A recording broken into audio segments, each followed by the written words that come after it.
I'm the best there is at what I do.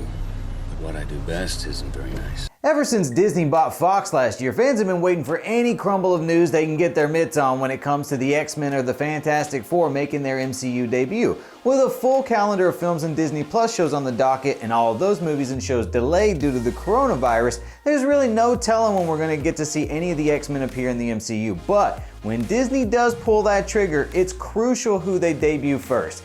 The mutant who is the best at what he does, even though what he does isn't very nice. What's up guys, Chris Killian here, and this is why Marvel needs to introduce Wolverine into the MCU first. In a recent interview with Comic Book Movie, the directors of Avengers Infinity War and Endgame, the Russo brothers, specifically Joe, had an opinion on Marvel's inevitable use of Wolverine, claiming Hugh Jackman has done an incredible job with that character over the years, and I think they should take a break for a little while before someone else takes a crack at it.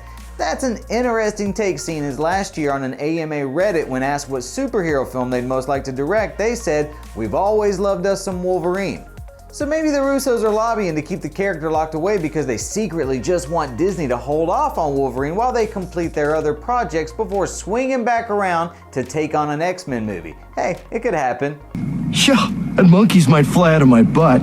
No, seriously, it could happen. But does Wolverine really need cooling off? The fact is that as of this video, it's been 3 years since Hugh Jackman got his big send-off in Logan back in 2017. So if Marvel filmed an end-credits scene tomorrow with Logan, at best, it would be a total of 5 years between Wolverine appearances on the big screen. By the way, they're not gonna film an end-credits scene tomorrow with Wolverine.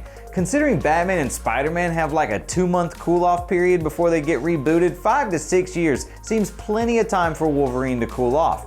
The big argument for cooling Wolverine off in the first place is that some fans want to see other members of the X-Men get the spotlight. Storm, Gambit, Cyclops, just kidding about Cyclops.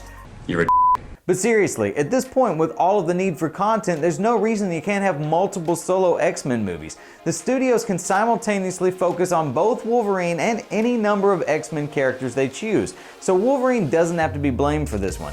But let's bring it back to the original point of this video. There are multiple reasons why Wolverine needs to be the first mutant to make his MCU debut. First off, like it or not, he is the most popular and recognizable of the X-Men. His first appearance in a film will no doubt be the most buzzworthy, but he's also one of the few X-Men who has enough stories separate from the team that he can theoretically be introduced all by his lonesome.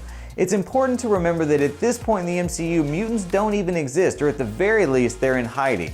Some people speculate that Marvel will explain this omission with the multiverse. However, because of Wolverine's healing factor and his advanced age, I think Marvel could plausibly introduce Wolverine as one of the earliest mutants, highlighting both his history with Weapon X and his time as an agent for the Canadian government. In fact, his first appearance in Incredible Hulk number 181 would be an excellent jumping off point for Wolverine to debut in the MCU. It's no secret Marvel's long had trouble with Hulk when it comes to solo films, to the point where he's now become relegated to being a supporting character. A Hulk vs. Wolverine film would help immensely. Not only would it put a bigger spotlight on Mark Ruffalo's Hulk, but the inclusion of Wolverine would be a major selling point for the film. Plus, have you guys seen Marvel's animated film Hulk vs? It's literally the best animated film they've ever put out thanks to the Wolverine half of the movie. So let's please get a live action version of that. Once Wolverine is introduced, Marvel could get some Avengers appearances out of him while they separately set up the X-Men universe.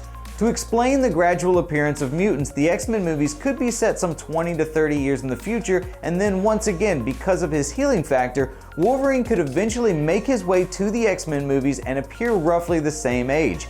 Voila! I've solved everything. You're welcome, Disney. Oh, and can we please get a proper mask this time? You actually go outside in these things? What would you prefer? Yellow spandex? How do you guys think Wolverine needs to be introduced into the MCU? Tell me in the comments, or tweet me at Chris Killian, or find me on Instagram at CK Comedy. Keep it locked on Comicbook.com for all the latest X-Men scuttlebutt, and thanks for watching.